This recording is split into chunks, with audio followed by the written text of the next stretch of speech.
Welcome to the Neurology Nuts and Bolts podcast, all about constructing your career in neurology. I'm your host, Sarah Schaefer from the Yale School of Medicine. Today, as part of the Personal Finances series, we will be speaking to Tyler Olson, a personal finance teacher and financial planner for students, residents, and attending physicians. He owns his own fee-only financial planning practice in which he works primarily with early career attending physicians. Thank you for being with us today, Tyler. I'm glad to be here. Thanks for asking me. Let's start with the transition from student when you're accruing debt to resident. Residents have a lot on their plates. I know I did when I was a resident, and financial planning may not be something they are, really thinking about at the front of mind.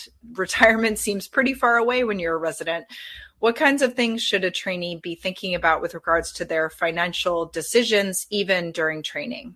The first thing I normally say is that you need to recognize that as a trainee, you're limited in being able to take action on everything that you want to be able to do.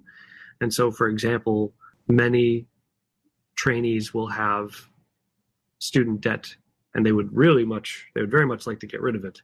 And of course, that's natural, but one's ability to be able to actually address it and take action is limited. And so what I encourage residents to do is to focus on the things that they can control.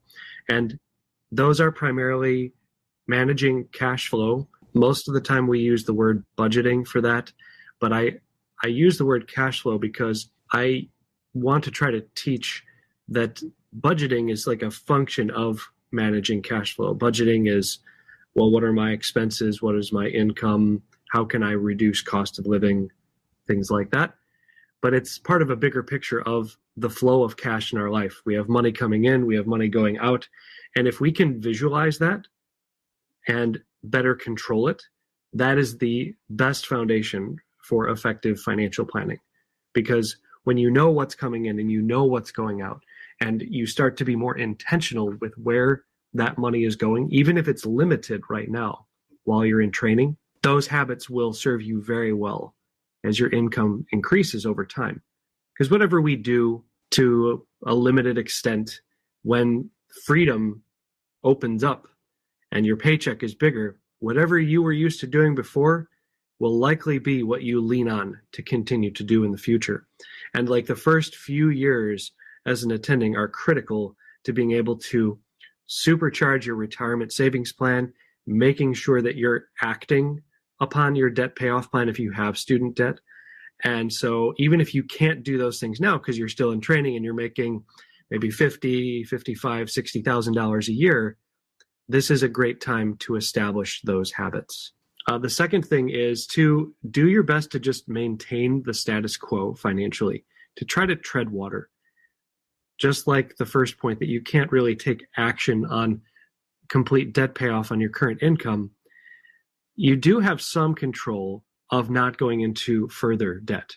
So looking at what your compensation is and how you're directing your money toward fixed expenses, and by that I mean expenses that are the same every month or every 6 months in the case of car insurance, for example. But then also, which is a bit more nebulous, is the variable expenses, which is groceries, fuel, going out to eat, and other incidentals that are irregular. Writing all those down and understanding where the money is going, that can help you to make sure that you're doing your best to not accrue credit card debt. I do know many trainees that end up accruing credit card debt anyway, and depending on where you live, your cost of living, as well as just, life sometimes gets expensive and we can't necessarily control everything, but to just control what we can. And that way you'll be able to minimize the damage. Makes a lot of sense, and something that I did not do in training. But, I hope that this will help other trainees do better than me. And going off of what you were saying about loan repayment, obviously paying back loans when you have a limited income as a trainee can be difficult, and maybe you do a lot of waiting to pay off a lot of your loans until you are faculty or an attending. How might someone make loan repayment more financially viable? Are there strategies to make it easier to pay off your loans? And if you do have that expendable income and you want to pay off your loans earlier, is it always smart to do so? Part of the answer to that is having to do with one's current life expense and income. So if you're single and you don't have any other income besides your resident salary, you may not be able to have much wiggle room. But if you have a significant other who earns an income, perhaps even a significant income, then that can come into play where you think, well, we have this extra income. Now you have to decide, is debt payoff the priority, or are there other things that need to also get attention, such as saving up for a down payment on your home or putting money into a retirement account? But those are financial facts that come into play. The second big component is the career trajectory, because if you have federal student loans and you intend to remain within an academic environment, there's a very good chance that you could qualify for public service loan forgiveness. Now, the advice that I typically give to most trainees is to choose one of the federally based income-driven repayment plans. The two most common ones are Pay-As-You-Earn, or PAYE, or Revised Pay-As-You-Earn, REPAYE. And those put you on the track if it's coupled with the fact that you're employed by a nonprofit organization, that within 10 years, you would be able to have your loans forgiven, whatever is left. And those income-driven repayment plans are based upon your income, potentially your household income, if you are married, and I'll get into some details about whether that applies or not in a bit. One reason to not pay it off aggressively is if you think, I'm going to be going into academia and I'm going to be working for a nonprofit organization after training. Because the far majority of employers that residents and fellows work for while they're in training are nonprofit organizations. And I've heard of people, I don't know if it's called refinancing or consolidating their loans, so that if they have loans from school from a couple of different areas, they put them all under one umbrella. I've also heard of people getting in trouble with that because then they may not qualify for loan forgiveness because it's not under the federal umbrella anymore. I have to say I don't understand this very well. So what do you have anything to say about those types of situations? The distinction between loan consolidation and loan refinancing is confusing. So if you refinance your loans to a private lender, then you do give up the opportunity for public service loan forgiveness, as well as the income-driven repayment plans. Consolidation is where you are taking federal loans from different periods of time in which you were in school and putting them into one loan. It used to be the fact that if you were to do this, previously qualifying PSLF payments would be wiped out. But currently, under the PSLF waiver, which was a law that was passed last October and is valid until October of this year, such consolidation will not wipe out previously qualifying PSLF payments. For a lot of those in training, this doesn't necessarily apply, but there are some who worked full-time for a nonprofit between undergrad and going to med school. And if that's you, you want to make sure that you understand the impact of consolidation. But most of the time, loan consolidation doesn't have that impact because most students are going directly from undergrad to med school, or perhaps graduate school, or doing a post-bac program or something like that, where they're not making qualifying payments, because you have to be working at least 30 hours per week for a nonprofit organization and being on one of those income-driven repayment plans before med school. So it's a very niche situation. But that if that is you, you do want to be careful about making loan consolidation. Nevertheless, if you're going to be in training for 4 or 5 years or 6 years, those 6 years in training can count toward the 10 years. Then it's just a matter of, well, will the following 5 or 4 years, what will I be doing? So the career decision may dictate whether or not you aggressively pay off your debt or not. Because if you think that you may be working in that environment, then don't pay off your debt more quickly. Pay it off as slow as possible so that you can maximize forgiveness. However, if you think I am definitely going to be going into private practice, I want to be in an environment that will not be a nonprofit setting, and you have the means to potentially pay your loans off more aggressively, there isn't anything wrong with doing that. There is one caveat, though, and that is that recently it's become apparent that we are in what's called an inflationary environment. And that means that the value of dollars has gone down. And so existing debt with current interest rates not changing, like if your loans, I mean, everyone's federal loans are zero at the moment, but when they go back up in September or possibly January of 2023, the interest rate that you were charged before is what you'll get charged again. And if that's 6%, 7%, whatever it is, technically, as inflation has an impact on the economy and on the cost of living, it costs a borrower less in real dollars to have the debt that they do, because inflation causes interest rates to rise. And if you already have an existing loan, your interest rate is not going to go up on a federal loan. The loan rates are good for the life of the loan. They don't go up as general interest rates go up.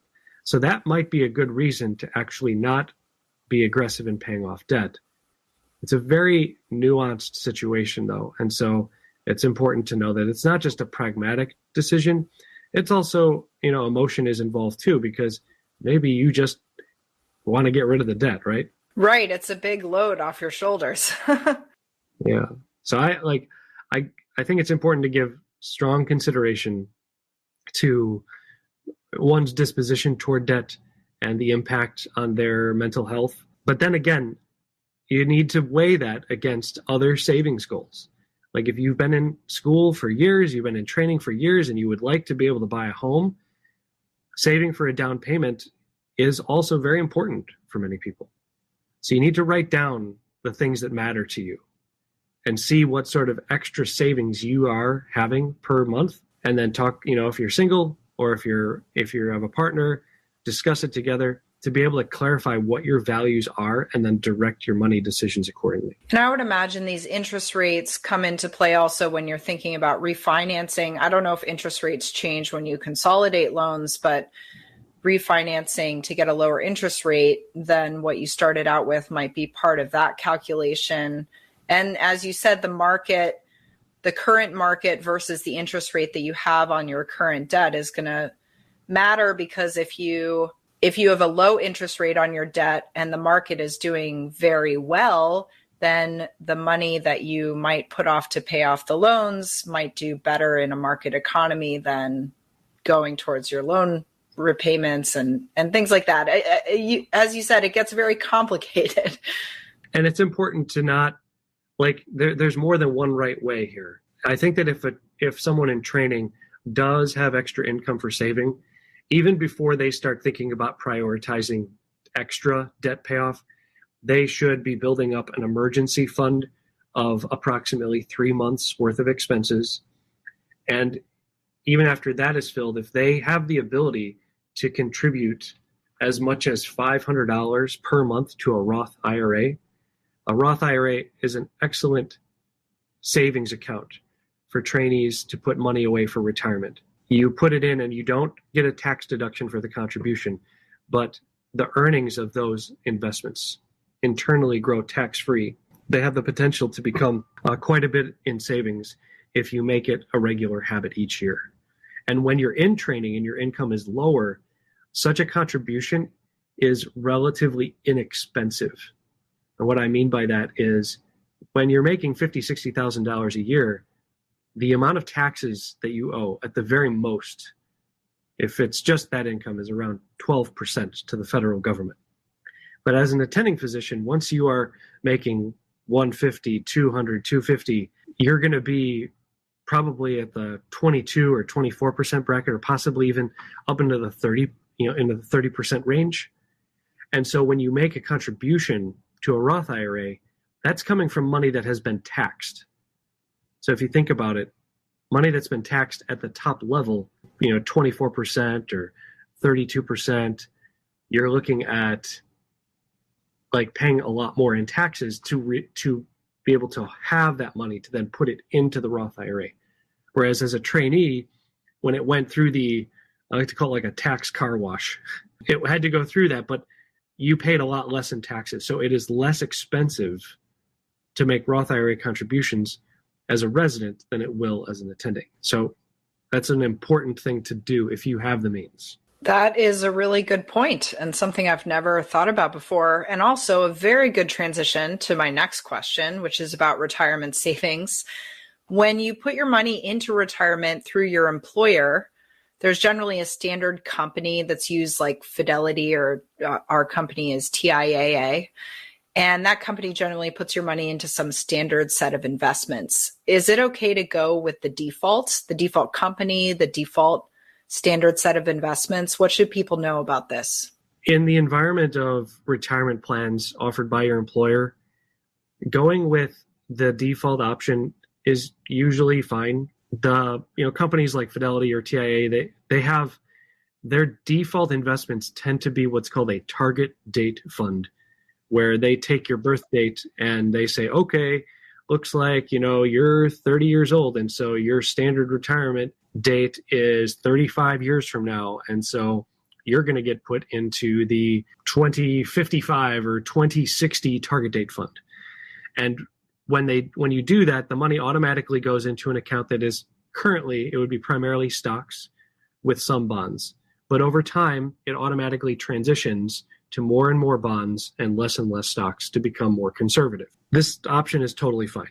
If your retirement plan has the option of doing something like a Vanguard Total Stock Market Index, that is not a target date fund. It's a broad-based index fund, which means that your money is going into many, many companies across the board that are domiciled in the United States. And that is also a very good option. Vanguard is a prime example of inexpensive investment options. Most target date funds are going to be a little bit more costly because they internally make those movements that I mentioned between stocks and bonds over time. And so for those transactions and for that automation, you're going to pay a little bit more internally. And what I mean by that is, like, you're not writing a check to somebody or sending money to anyone, but they will take a greater percentage of a fee from your investments that are in that account.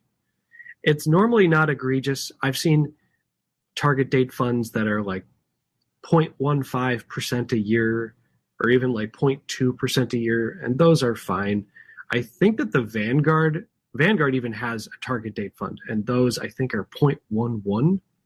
But the Vanguard Total Stock Market Index, the one that I mentioned to you, the most commonly known term for that, or they have a symbol VTSAX, that one costs 0.03% a year. So it's very cheap to own. But not every retirement plan has it. And so going with the default is totally fine. And I think that when you're first starting out with retirement planning and investing, the best thing to do in order to get going is to do the thing that's easiest. Just get it going. Automate it so it's pulled from your salary, and then you don't have to think about it. Now, as trainees and new attendings start to accumulate new responsibilities, like maybe getting married, maybe having children, buying a house and a car, what kinds of things do they need to start thinking about then? Is it going back to the same old, advice of cash flow, or are there other things to consider? Cash flow management is more and more important, and a good reason why establishing the habits before these bigger things come up is beneficial, because you're going to pull from what your habits are. As your income increases, you're going to have to ask yourself, what do I do with this money? And if you get married, you have decisions about how you're going to divide financial responsibility. If you're going to merge your finances, or if you're not, if you're going to set up some sort of compromise. So like, for example, some couples, when they get married, they will maintain their individual checking accounts where they get paid, but then they open up a joint checking account where they each individually send money each month to contribute toward common expenses like a mortgage. This especially comes into play when one person has a lot of debt and the other person doesn't. I've seen it so many times. The couples that I find most endearing are the one who has tons of debt is so concerned about not weighing down their partner. And on the other side of the coin, the partner that doesn't have a lot of debt, they really want to help. They're like, oh, I want to take this load off of you. And so it's almost like a good fight where they're trying to figure out the right way to handle it. So you need to discuss these things and make sure that you can get on the same page so that each person feels respected, neither feels like they're being taken advantage of, and neither feels like they are taking advantage of the other person. If you have kids or you're going to think about buying a house or you need a new car, that's just more expenses that have to be listed. And so that paycheck, whatever that is, amount is, you have to decide, well, what's the priority here? Of course, providing for our kids, in order for them to live, if you have kids, is really critical. But then beyond that, a lot of people start thinking about saving for college. And that's important too, but it's not as important as saving for your own retirement, because your kids, they can borrow money to pay for their education, but you will not be able to borrow money for your retirement. If you don't have enough money for retirement, we have the potential as parents to become a weight on our kids. And that is far worse than them being saddled with student debt. As frustrating as student debt is, having to provide financially for our aging parents is worse. And so as parents, we don't want to put that on our kids, do we? That's a really good point. And what about disability insurance and life insurance? Are there reasons not to get these? Like if you already have a good nest egg from generational wealth, or your partner makes a lot of money, or if you don't have children, or if you're single, do you need these things? If you're single or married, if you have kids or you don't have kids, every physician should get disability insurance. Employers will often provide some sort of group coverage for both short-term disability as well as long-term disability. Short-term disability insurance tends to be for 90 days of time, where if you're working for an employer that provides it, you can have income replacement right away if you become disabled to the point that you're not able to do your job. Short-term disability through your employer tends to be sufficient, and you don't need to get your own. In fact, I think getting personal short-term disability insurance is quite difficult. So you don't need to do anything beyond, as far as short-term disability insurance. And it's good if your employer offers it, and you should take it. The second option, though, long-term disability insurance. Even if your employer offers it, attending physicians and possibly trainees, if you can afford the monthly payments, should be getting their own supplemental, own occupation disability insurance. It's really important because attending physicians certainly have the potential to make a very good living in terms of income versus the average. But you're in a truncated situation. You're starting to make this money later on in life, and so the income stream needs to be protected. And there's a significant amount of people in medicine who will become disabled for at least a period of time. And so it's important to protect that income because you have invested so much money and so much time into your career. So disability insurance, get it as soon as you can reasonably afford it. The 6 companies that you want to look at are MassMutual, Emeritus, Guardian, Principal, The Standard, and Ohio National.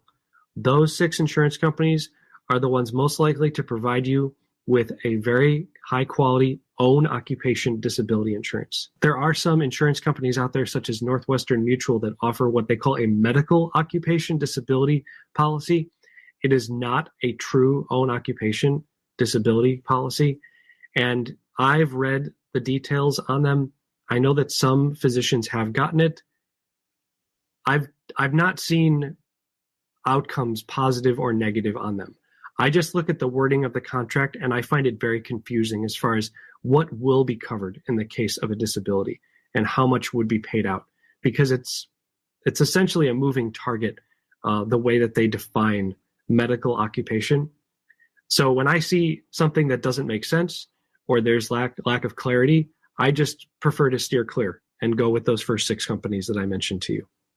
And then the second thing you want to do is you want to buy it through an insurance agent who is independent. They're not beholden to any particular insurance company.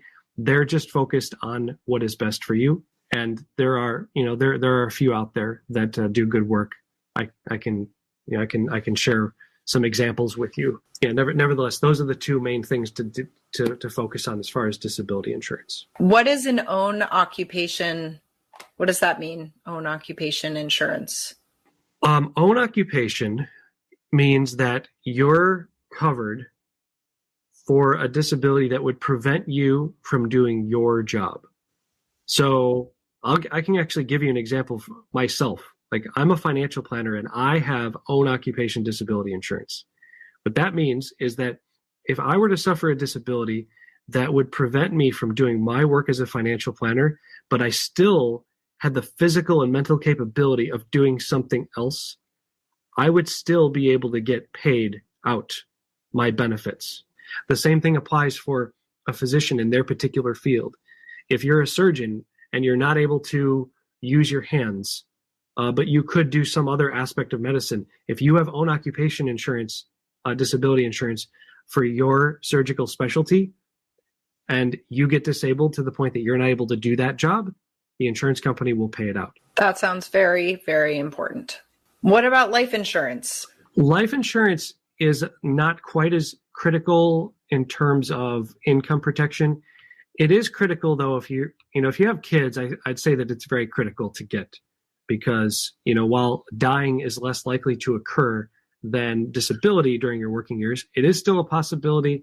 And if you were to die without life insurance, your children could be in a very difficult situation. So I'd say to get it as soon as you have kids. And if you can afford to get even beforehand, like when I was in my late 20s, I got a $500,000 life insurance policy. So if I died, my wife, she would get $500,000. But it was just for a 20-year period. And that's called term life insurance. And that, I think at the time, that cost me like $35 a month. So if you're in training and you don't have kids, but you have the means, you might want to get life insurance anyway, because the state of your health now may dictate a lower price. If you were to wait a few years and your health is not as good, you may have to pay more for the same coverage. So I would consider getting it even beforehand, because term life insurance is pretty cheap. So you discussed some of the financial help that might come from your institution, like short-term disability insurance, or even a very basic long-term disability or life insurance plan. I just wanted to touch on matching for retirement, because I think that is important. And I've always gotten advice that whatever the matching is that comes from an institution you work for, you should at least put away the maximum amount that would be matched to your retirement savings. Can you just fill our listeners in on what that all means? Matching contributions means that if your employer says, hey, we're going to match 3% of your salary into our 403B retirement plan. What that means is that if you put 3% of your salary into your 403B plan, your employer will do the same. If you don't contribute, then they don't. So that's a really good thing to take advantage of if your employer offers it. If they offer disability insurance or life insurance at no cost to you, of course, accept it. If there is optional insurance that you can add on, then you could consider that, but only if it fits within the parameters of our previously discussed factors. I do think generally getting supplemental insurance through your employer, it may be more cost effective, but you just want to make sure that it actually is a quality insurance policy and that it is portable, which means that it can go with you after you leave. And then as far as life insurance, I almost never recommend getting life insurance that your employer offers. Life insurance, if you're going to get it, getting your own policy separately is for the best. It's generally fairly inexpensive to get, and getting it through your employer I haven't seen very many good cases where it's worth doing that. So this all may seem daunting to somebody who is not familiar with all these things and is just now in their early to mid 30s reaching financial viability. And anyone in medicine has been approached by financial advisors who want to meet to discuss the financial situation. I get a lot of cold emails, and I have to say I've always been very skeptical of those. Maybe that's not fair, and I'm not giving enough of a benefit of the doubt. But, what would be your advice for somebody who's just starting to think about these things? Do you think that, and obviously you're biased as a financial advisor, but do you think that it's critical for people to get professional help? I think that ultimately the very best person to be the primary advocate on their finances is the individual themselves. But of course, that can seem like a very tall order when you don't know anything. And so it may be necessary to hire help for a period of time. I could give you a couple of baselines to look at. First of all, financial incentives are critical. The way in which us financial planners and advisors get paid dictate our minds and our thinking and what we do and what we recommend. Now, of course, someone who is inherently seeking to be a good person will try to overcome those financial incentives and bias in order to do what's right for you. But from an industry-wide perspective, you in this scenario, you talk to someone and you're like, well, I would like to presume they're a good person, but you really can't because you don't know them. And this is a really critical aspect of your life. And so you want to make sure that you understand how a financial planner or advisor is compensated, because it kind of dictates what they do and how they give advice. So I'll give you an example.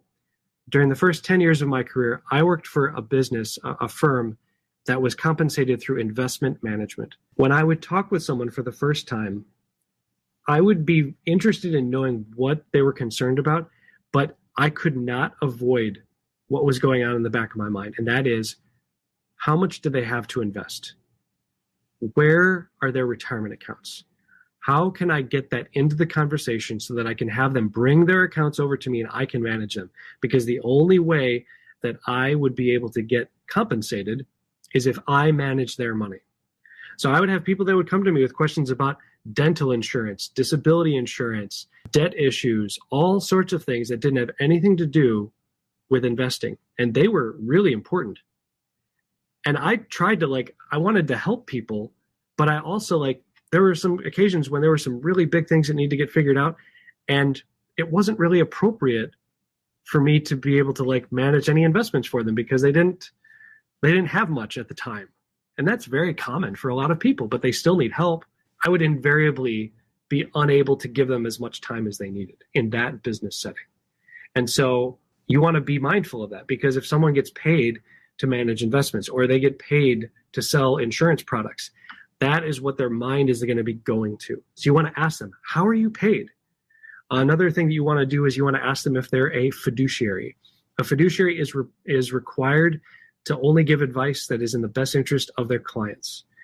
There are many people in finance that are not fiduciaries, and it seems very counterintuitive because why would you not be required to give the best advice? But that is the state of our industry, that there are a lot of people that don't have that requirement. A very common term that you want to look for is fee only. Fee only financial advisors are ones that do not sell products. They get compensated either through that investment management or AUM, assets under management fee, or they get paid flat fees. That's the type of work I do, is a flat. I charge a flat fee, and I don't get paid for investment management because I don't manage investments. I help people to learn how to do it themselves.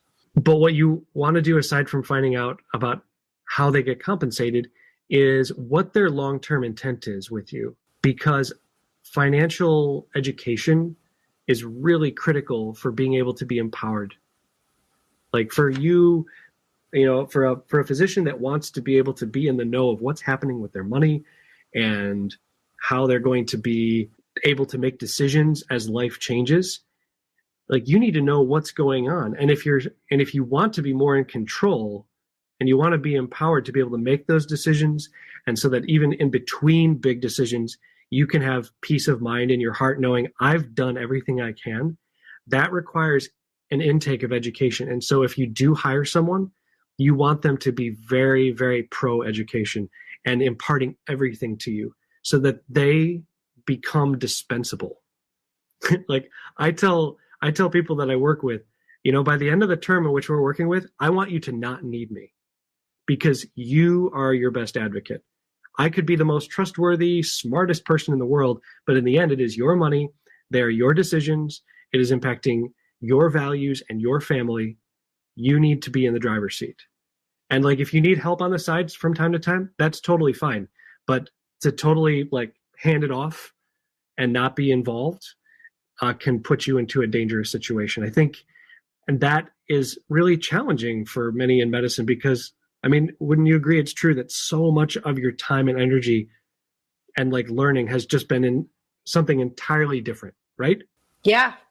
I mean, that's one of the reasons we're doing this podcast is that I don't think that people in medicine understand the ins and outs of this stuff very well, including myself. One thing to do too, aside from hiring someone, there are a lot of great online resources to be able to learn without having to pay somebody. There's excellent blogs.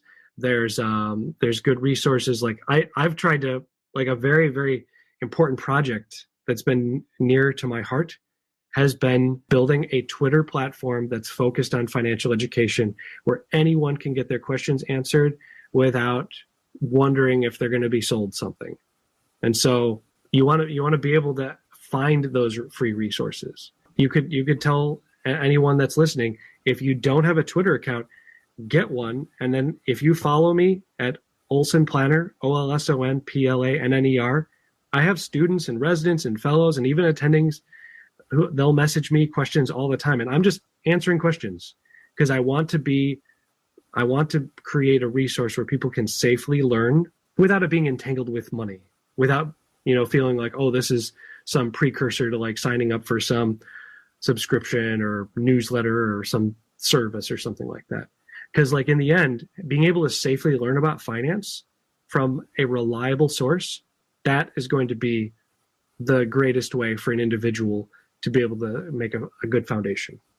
These are all such great tips. I can say from personal experience that one of the reasons I haven't pursued getting into it with a financial planner is because of a trust issue. It's really great to understand how I can find people that I can trust. Thankfully, there's more and more transparency in the financial industry as far as hiring folks, but still you want to vet them very carefully.